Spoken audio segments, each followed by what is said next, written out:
Sahabat kreatif, pada hari ini kita akan bahas tentang nilai-nilai pada buku non-fiksi ya. Nah, apa yang dimaksud dengan nilai-nilai pada buku non-fiksi?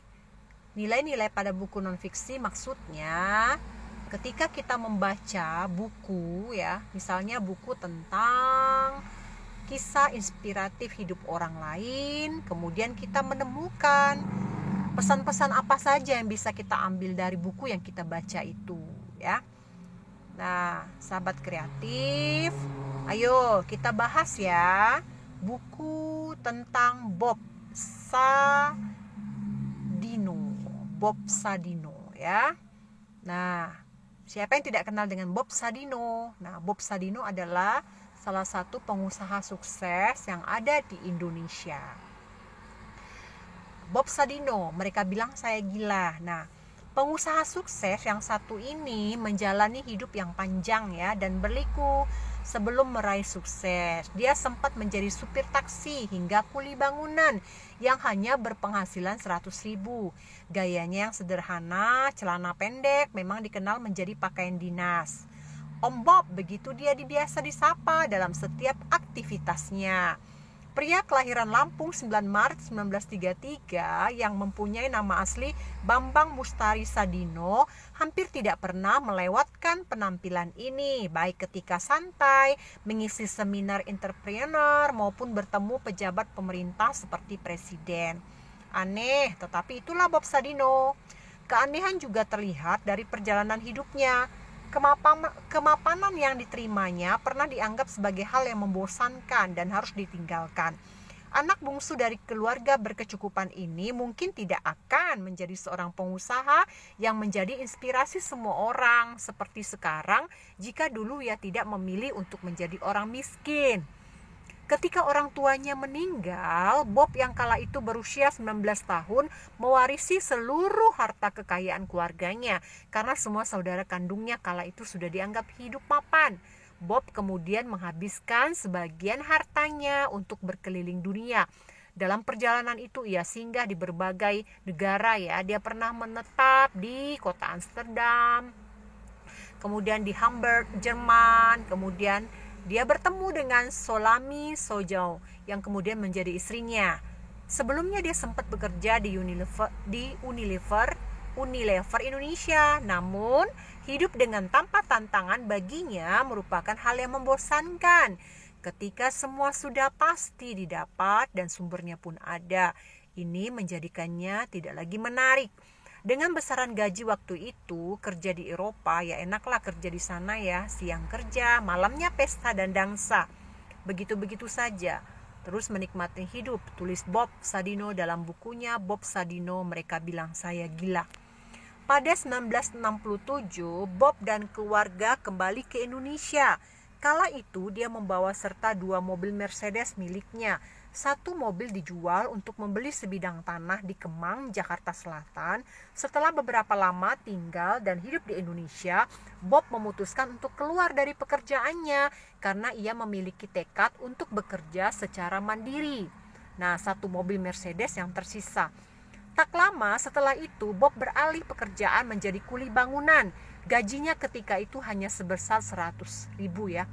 Ia pun sempat mengalami depresi akibat tekanan hidup yang dialaminya. Bob merasakan pahitnya menghadapi hidup tanpa memiliki uang. Untuk membeli beras saja dia kesulitan. Oleh karena itu, dia memilih untuk tidak merokok. Jika dia membeli rokok, besok keluarganya tidak akan mampu membeli beras. Kalau kamu masih merokok malam ini, besok kita tidak bisa membeli beras, ucap istri memperingati. Keadaan tersebut ternyata diketahui teman-temannya di Eropa. Mereka prihatin. Bob yang dulu hidup mapan dan menikmati hidup harus terpuruk dalam kemiskinan. Keprihatinan juga datang dari saudara-saudaranya. Mereka menawarkan berbagai bantuan agar Bob bisa keluar dari keadaan tersebut. Namun Bob menolaknya. Bob pun sempat depresi. Tetapi bukan berarti harus menyerah. Baginya, kondisi tersebut adalah tantangan yang harus dihadapi. Menyerah berarti sebuah kegagalan. Mungkin waktu itu saya anggap tantangan, ternyata ketika saya tidak punya uang dan saya punya keluarga, saya bisa merasakan kekuatan sebagai orang miskin. Itu tantangan powerful. Seperti magma yang sedang bergejolak di dalam gunung berapi, papar Bob. Jalan terang mulai terbuka ketika seorang teman menyarankan Bob memelihara dan berbisnis telur ayam negeri untuk melawan depresinya. Pada awal berjualan, Bob bersama istrinya hanya menjual telur beberapa kilogram. Akhirnya dia tertarik mengembangkan usaha peternakan ayam. Ketika itu di Indonesia, ayam kampung masih mendominasi pasar. Bob lah yang pertama kali memperkenalkan ayam negeri beserta telurnya ke Indonesia. Bob menjual telur-telurnya dari pintu ke pintu. Padahal saat itu telur ayam negeri belum populer di Indonesia, sehingga barang dagangannya tersebut hanya dibeli ekspatriat yang tinggal di daerah Kemang.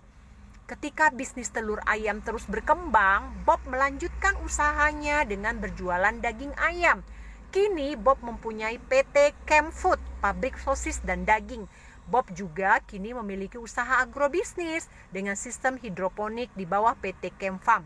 Pergaulan Bob dengan ekspatriat rupanya menjadi salah satu kunci sukses. Ekspatriat merupakan salah satu konsumen inti dari supermarket miliknya. Kemcik daerah Kemang pun kini identik dengan Bob Sadino. Kalau saya terima bantuan kakak-kakak saya waktu itu, mungkin saya tidak bisa bicara seperti ini kepada kalian. Mungkin saja Kemcik tidak akan pernah ada, ujarnya. Pengalaman hidup Bob yang panjang dan berliku menjadikan dirinya sebagai salah satu ikon entrepreneur Indonesia. Kemauan keras, tidak takut risiko, dan berani menjadi miskin merupakan hal-hal yang tidak dipisahkan dari resepnya dalam menjalani tantangan hidup. Menjadi seorang entrepreneur menurutnya harus bersentuhan langsung dengan realitas, tidak hanya berteori. Karena itu menurutnya menjadi sarjana tidak cukup untuk melakukan berbagai hal, karena dunia akademik tanpa praktik hanya membuat orang menjadi sekadar tahu dan belum beranjak pada taraf bisa. Kita punya ratusan ribu sarjana yang menghidupi dirinya sendiri saja tidak mampu, apalagi menghidupi orang lain, jelas Bob. Bob membuat rumusan kesuksesan dengan membagi dalam 4 hal, yaitu tahu, bisa, terampil, dan ahli. Tahu merupakan hal yang ada di dunia kampus. Di sana banyak diajarkan beberapa hal, tetapi tidak menjamin mereka bisa. Bisa ada di dalam masyarakat. Mereka bisa melakukan sesuatu ketika terbiasa dengan mencoba berbagai hal, walaupun awalnya tidak bisa sama sekali. Terampil adalah perpaduan keduanya. Dalam hal ini, orang bisa melakukan hal dengan kesalahan yang sangat sedikit.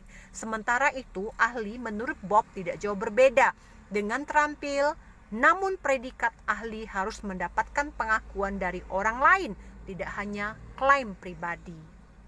Nah, sahabat kreatif, demikian ya buku yang akan kita kupas, yaitu buku yang ditulis oleh Bob Sadino ya, yang berjudul Mereka Bilang Saya Gila. Nah, ini penulisnya Edi Jacquius. Penerbitnya buku kita, tanggal terbitnya 2014 ya.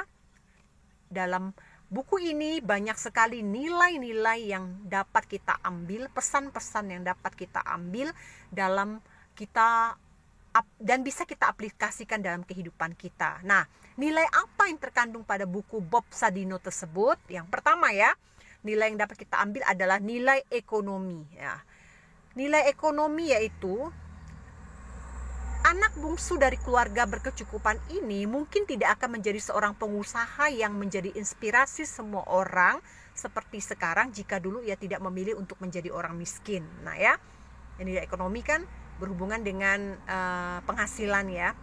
Ada kata miskin, ada kata berkecukupan, itu masuk ke dalam nilai ekonomi. Kemudian kedua, tak lama setelah itu Bob beralih pekerjaan menjadi kuli bangunan. Gajinya ketika itu hanya sebesar 100.000. Ia pun sempat mengalami depresi akibat tekanan hidup yang dialami. Nah, ini kan berhubungan dengan ekonomi seseorang ya. Yang ketiga, ketika bisnis telur ayam terus berkembang, Bob melanjutkan usahanya dengan berjualan daging ayam. Nah, kini Bob mempunyai PT Kemfood, pabrik sosis dan daging. Nah, ini juga arahnya ke nilai ekonomi. Kemudian nilai pendidikan. Nah, Nilai pendidikan yaitu berhubungan dengan pendidikan. Bob membuat rumusan kesuksesan dengan membagi dalam 4 hal. Nah ya, nilai pendidikan itu nilai-nilai yang patut kita jadikan pedoman hidup, yaitu tahu, bisa, terampil, dan ahli. Tahu merupakan hal yang ada di dunia. Kampus di sana banyak diajarkan berbagai hal, tetapi tidak menjamin mereka bisa ya. 2, terampil adalah perpaduan keduanya. Dalam hal ini orang bisa melakukan hal dengan kesalahan yang sangat sedikit. Sementara itu, ahli adalah menurut Bob tidak jauh berbeda dengan terampil. Namun, predikat ahli harus mendapatkan pengakuan dari orang lain, tidak hanya klaim pribadi. Nah, demikian ya sahabat kreatif. Jadi, dari kita membaca buku-buku kisah inspiratif orang yang masuk dalam buku non-fiksi, kita bisa mengambil pesan-pesannya, yaitu nilai-nilainya. Seperti tadi dalam buku Bob Sadino, kita bisa mengambil pesan, yaitu bahwa ada nilai ekonomi, ada nilai kemanusiaan ya. Kalau saja saya terima bantuan kakak-kakak saya waktu itu, mungkin saya tidak bisa bicara seperti ini kepada kalian. Mungkin saja Kemcik tidak akan pernah ada, ujarnya. Kemudian nilai kemanusiaan yang kedua, Bob pun sempat depresi, tetapi bukan berarti harus menyerah. Baginya, kondisi tersebut adalah tantangan yang harus dihadapi. Menyerah berarti sebuah kegagalan. Nah, itu tadi ya. Jadi ada nilai ekonomi, ada nilai pendidikan, ada nilai kemanusiaan, kemudian ada nilai-nilai yang patut kita lihat, yaitu nilai moral. Nah, nilai moral, ternyata ketika saya tidak punya uang dan saya punya keluarga, saya bisa merasakan kekuatan sebagai orang miskin. Itu tantangan powerful, seperti magma yang sedang bergejolak di dalam gunung berapi, papar Bob. Kemudian nilai moral yang kedua, mereka menawarkan berbagai bantuan agar Bob bisa keluar dari keadaan tersebut, namun Bob menolaknya. Nilai moral kan berarti sikap-sikap kebaikan yang didapatkan dari orang lain ya. Nah, perilaku kita itu kan nilai moral. Nah, sahabat kreatif, demikianlah ya hasil dari membaca buku. Dengan membaca buku berarti kita bisa menemukan nilai-nilai atau pesan-pesan yang dapat kita jadikan pedoman dalam kehidupan kita. Demikian ya sahabat kreatif, sampai jumpa, salam sehat.